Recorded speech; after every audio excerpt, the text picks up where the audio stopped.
Welcome you all to part 2 of GATE 2018 Physical Metallurgy solution.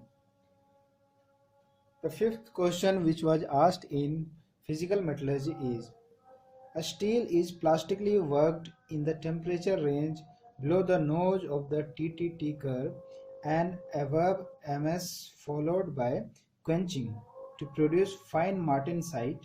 What is this process called? Is it mar-tempering, os forming, intercritical forming, or normalizing? So now, as the question has been given, first we need to draw the TTT diagram. So if you see the TTT diagram will look like this. Now, this is at 723 degrees centigrade.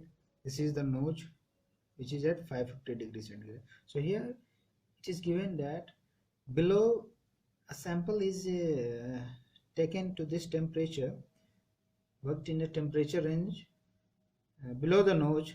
This is the nose, and below the nose, and here some kind of plastic deformation is taking place, like we are um, as it is has been given plastically worked, so some plastic work is there, and just before this transformation it is quenched to produce martensite.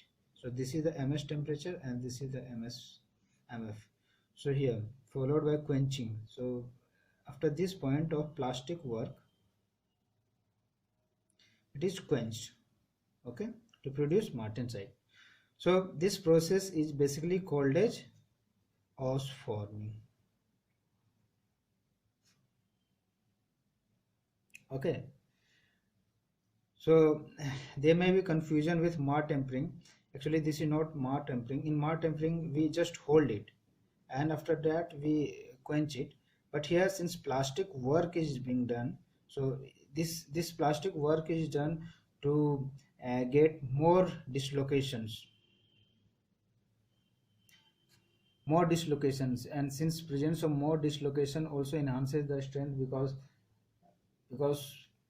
when you have more dislocation the movement of dislocation is hard, because uh, two or three dislocation interact with each other and form structures like jog and king, so they do not help in movement. So the correct answer will be os forming. Okay, yeah. You know about normalizing is after 723 degrees centigrade we heat it and cool it in air. So this is also incorrect, like normalizing incorrect. Intercritical forming, it's another type of process. So they were confused, there must be confusion os forming, mar tempering. So answer will be os forming. Now coming to the next question: for intrinsic silicon at room temperature, the electron concentration equal to the hole concentration equal to 1 into 10 to the power 16 per meter cube, and the electron and hole mobility are zero point 0.1 and 0.2 meter square per volt per second respectively. What is the room temperature? Electrical conductivity. The charge of an electron is 1.6 into 10 power minus 19 coulomb. So now here you need to remember one formula. So conductivity is given as number of electron, density of electron, that is called into the charge into mobility of electron, that is called mu e, plus np, that is number of holes, charge of hole into mobility of hole, that is p. P stands for positive, holes are considered as positive. So now this formula holds for intrinsic semiconductor, because in intrinsic semiconductor we have equal number of holes. So Ne is equal to Np, equal number of holes to the equal number of electron. So this formula will be simplified as Ne into E mu E plus mu P, since Ne is equal to Np. Clear? So now putting the value, so 10 power 16 charge of electron is 1.6 into 10 power minus 19. Mu is 0.1 plus 0.3. Okay, so if you calculate it, then you will get this, that is 4.8 into 10 power minus 4.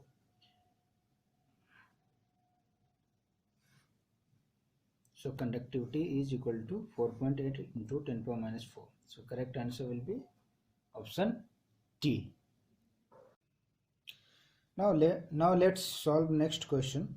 The next question is, if the net magnetic moment of iron atom in BCC structure is 2 mu b, that is Bohr magneton, then the saturation magnetization of Fe is dash.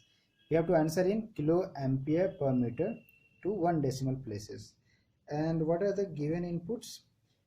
Mu b, Bohr magneton, is equal to 9.273 into 10 power minus 24 ampere per meter square, and lattice parameter of BCC iron is 0.287 nanometer. Okay, note kilo ampere is kilo ampere, K is kilo ampere, so it's for information. Here we need to remember the saturation magnetization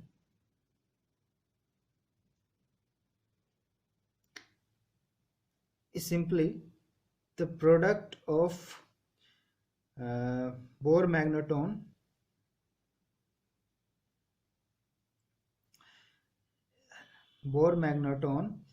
of element, like here it is given as an Bohr magneton per unit atom. Okay, this is 2 mu b, that is 2 Bohr magneton per unit atom. So here Bohr magneton divided by per unit atom into number of atoms which is present divided by volume. So here, since we are assuming here only one crystal structure, that is you can say it is crystal. So here if you see BCC crystal, lattice parameter is A, and the number of atoms will be equal to 2. So here saturation magnetization of iron atom, so if you calculate this saturation magnetization, this will be equal to 2 mu b into 2 divided by volume, that is A cube.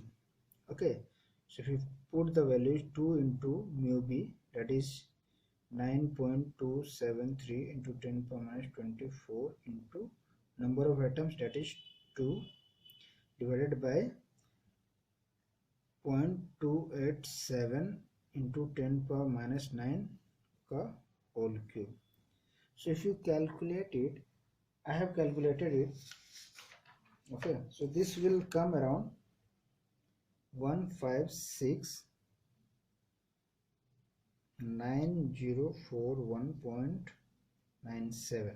okay, but here the question is asked to answer in kilo ampere, so we'll divide by 1000, so 1569.041 kilo ampere per meter. Okay, so the answer will be saturation magnetization will be equal to this one. Okay guys, now coming to next question. If the solid liquid interfacial energy increases by 10%, the energy barrier for homogeneous nucleation of a spherical solid from the liquid will change by. Now here the question is asked about the homogeneous nucleation and the energy barrier. So first of all you need to remember the expression, but since most of us do not remember the formula, so you can just derive it and after that you can proceed. So you know delta G is given as 4 by 3 pi r cube delta GV plus 4 pi r square gamma s, that is surface energy and volume free energy. So this expression you must be knowing, and we calculate the critical radius after differentiation of this and equating it to 0. So you will get 2 gamma s by delta GV. We generally remember this formula, that is the critical radius. So now here it is asked about the energy barrier. So energy barrier is the energy at the radius which is equal to the critical radius. So let me draw the diagram also, the critical delta G versus R. If you see this diagram, then this will follow like this. So this is at R star. So the value of delta G at R star is called a delta G, and this is also decreasing, so it will allow formation of nucleus. So delta G star equal to, if you put the R star in this expression, then you will get 16 by 3 pi gamma s cube by delta G V square. So I have just written in short, so you can calculate it. So this will come around this. So delta G star directly proportional to gamma s cube, you know. And since here only the interfacial energy is changing, so we can say that delta G star directly proportional to gamma s cube. In the first case, delta G star is equal to something value k and gamma s cube. Delta G star in the second case will be equal to k, and gamma s will change by 10%. So gamma s plus 10 by 100 gamma s ka whole cube, that is equal to k 1.1 gamma s ka whole cube. If you calculate this, then this will come around k 1.331 gamma s ka whole cube. So what is the change? So we will calculate percentage change, that is delta G star 2 minus delta G star divided by delta G star, that is equal to k 1.331 gamma s cube minus k 1 that is gamma s cube divided by k gamma s cube. Okay, so k all this cancel, gamma q gamma cancel, so 1.331 minus 1 divided by 1, and since we are calculating percentage, so multiply by 100 to 100, so will be 0.331 into 100, that is 33.1%. So the answer is 33%. So and correct option will be option B. Okay guys, hope this will help you. So thank you.